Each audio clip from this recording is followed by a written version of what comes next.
Well, good afternoon, Timothy. Good afternoon to you, Tom. How are you? I am awesome. Thank you for joining us. It's a privilege for you to be here with us all the way from Kakooza, Uganda. Uganda. Yes, yeah. And Timothy Kakooza is joining us today, and he is going to tell us about his work there in Uganda. So you felt compassion to go to this new place that was much more difficult, and upon arriving, very soon you brought in 3 children. Yes. 10-year-old trying to take care of his siblings, but they had much less than you had. Yes. And so you brought that first family of 3 in. Yes. I see. Yeah. Okay. So at the end of the year, we had 25 kids like them. Oh, just in a year? Yes. 1 year? Yes. 25 children just like them. And you could boy. imagine, Tom, what 25 kids look like in a house.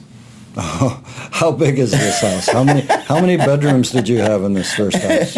2. 2 bedrooms? Yeah. Oh, everybody's sleeping everywhere. So it was like congested. I bet it was congested, yes. There was a kid in every corner of the house. Oh, boy. And there was mess everywhere. Uh-huh. We didn't know what to do. Okay. That was a time when we had lunch and you don't know whether we shall get dinner.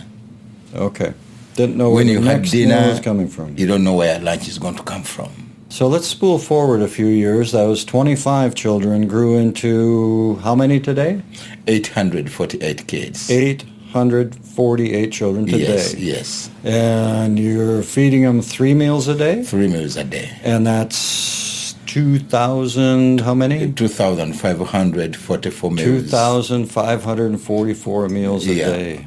Yeah, it's almost impossible. Mm-hmm. It's almost out of reach. Mm-hmm. Yes. And you're doing that on wood fires. Yes. You're cooking 2,544 meals a day on wood fires. Yeah. It's becoming more difficult, to feed the kids because you have to cook with firewood every day. Yeah. That's why we are talking about the industrial kitchen. You would like to put together what you call an industrial kitchen. Yes. Maybe we would call it here a commercial kitchen. Commercial kitchen. But it's a building. Yeah. And inside that building, you're going to use gas now to cook with. Yes. And so your expenses hopefully will go down because you don't have to have this firewood. Yes. But also the time. It must be interesting trying to get all that firewood in every day. Yeah. Let's go back just a little bit. I think one of the things you told me early in the story was about Jennifer's. Your wife now of how many years? 35. 35 years, Jennifer. That's awesome. Now, Jennifer was a teacher, right? Yes. And so it came on her heart to do what for the children? Because she had a background of being a teacher, that's how she came up with the suggestion to have a school for these kids. Okay. That's how the school started. I see. And the school and the orphanage, they're running together. They run together, yeah. Okay. Yeah, so her vision coming together was to not only feed them, but now how do we make it so that they can feed themselves as we move forward? Yes. And so the solution was education. Yes. And I think I heard you say that you started with a garden. Yeah. We had to do something about gardening, getting food from the garden, because we knew we wouldn't be able to buy food every day because we didn't have that money. So that's how we started getting small pieces of land where we could plow and get some crops. We are looking at getting land, a big chunk of land, so that we may increase the production. Okay. Yes. All right. And I think you told me that was 100 acres? 100 acres of land. Okay. And less expensive there than here, but still very expensive. Yes, very expensive. So the target on that is $200,000. Yes. To buy that 100 acres. Yes. Yeah. Wow. I'm going to take you back again. So 25 kids, most of them came in because of AIDS. Yeah. Their parents died, they're orphans, they've got no place to go. You took them in, you started with a garden. So now 800 and some, 844.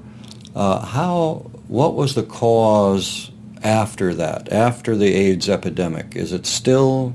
In addition to the orphans due to AIDS, We had orphans due to civil wars. Civil War. Yes. Oh. And we had orphans due to natural disease, natural calamities. Disasters. Okay. Yeah. And then we have got kids who are from what we call the poor of poorest. The poor of the poorest. Yeah. Oh. These kids have got a father and mother somewhere. I see. But they are like more worse situation than even the orphans. Here we are having a babies home to rescue babies who have been abandoned, babies who have been neglected, babies who have been dumped, babies who have lost their parents at birth. So now we have got 22 babies at the babies home. 22 infants. Yes. Oh, boy. At the babies home. Boy, 844, it's growing, natural disasters, calamities, civil war. Have you ever had to turn children away? That's one of the difficult things, and that's why the numbers grow every day. Okay. It's difficult for us to say no. If he has got somewhere where he can stay, then we could advise that he can stay at somebody's home, come to the school for education and food, and then the night he goes back to the has a place guardian. To sleep Yeah. anyway. Yes, because we don't have infrastructure for all the kids that need. Yes. Yes. Now, without what you're doing, what would happen to those children? Tom, I tell you, I don't really understand how these kids could be. One of the motivating factors that motivates us to do what we are doing is the transformation we see in these kids. Because when we see these kids being transformed and doing things for themselves, for their families, for their siblings, and then we ask what would happen when we didn't help them. We know God could open probably a door for them to be helped. Okay. But we feel very much proud that we are able to help them to live a life that they are living, and just to plant a seed of hope in their lives. Now, I understand that you also have an issue with sanitation, and that you're trying to address that. Yeah. We use what we call pit latrines. I don't know whether it's an American vocabulary can understand that. But we dig a hole outside for toilets and we call those outhouses. Outhouses. That's what we had on the farm. Yeah. So we want to improve on that. We want to have a sanitation project that we are going to have to develop showers and have fresh toilets. How can we engage with you? How can we help? Now, the first priority that we have is land. It's we call it a golden opportunity to have 100 acres of land in just one place. I see.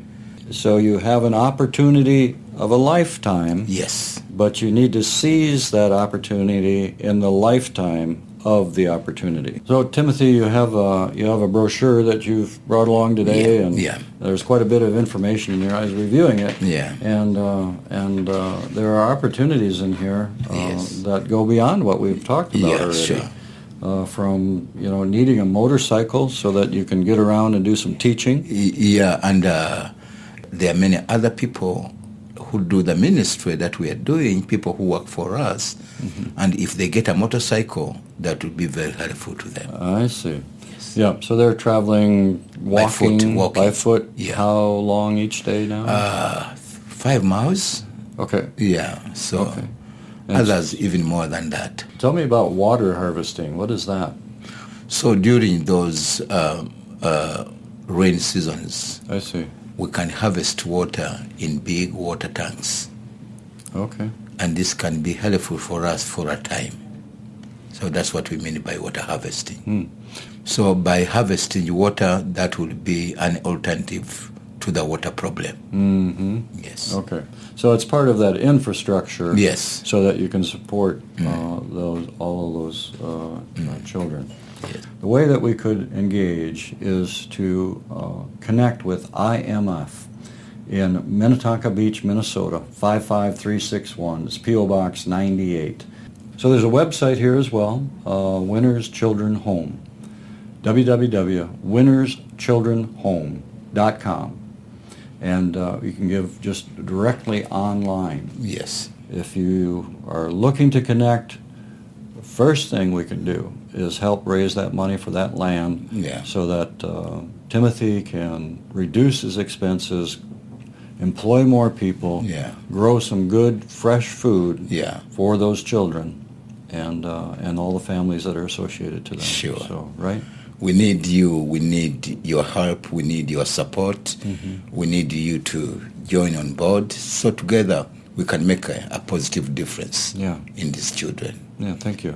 All right, Timothy, you've got a big dream. Thank you. You've got a heart of gold, Yeah. and you've come here to the U.S. Yes. and you are asking those of us that would find that same compassion, Sure. that same empathy, Sure.